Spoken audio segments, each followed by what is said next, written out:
Hey, bitches! Something I want to talk about. This is funny as shit.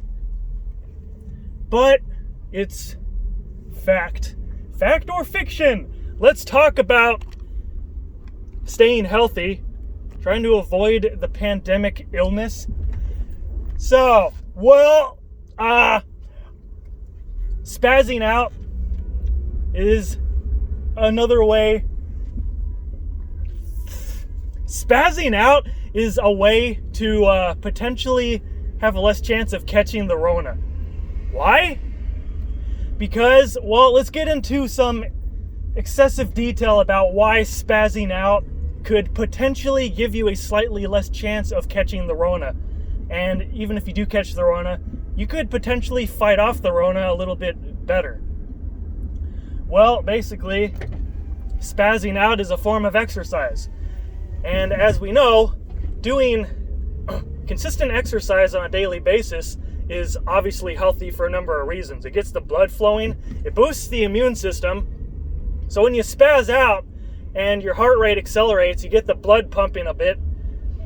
Moderate amounts of spazzing out every day will boost the immune system, and it will help you actually fight off illness a little bit better.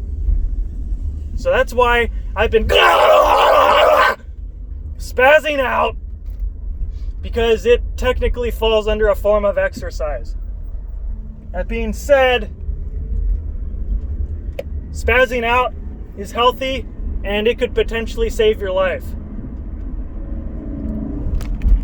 That being said, be sure to spaz out at least a couple times a day for a good minute or so, because it's one other way to keep your immune system nice and strong, on top of, having the usual vitamins, eat healthy, drink a lot of water, take vitamin C, vitamin D every day. Just eat healthy in general. Get moderate amounts of exercise every day, probably like at least 30 or 40 minutes of consistent exercise every day, and it will help you have a healthy, stronger immune system. But just don't forget to add spazzing out to your list, to your daily routine, to try to fight the Rona as much as possible.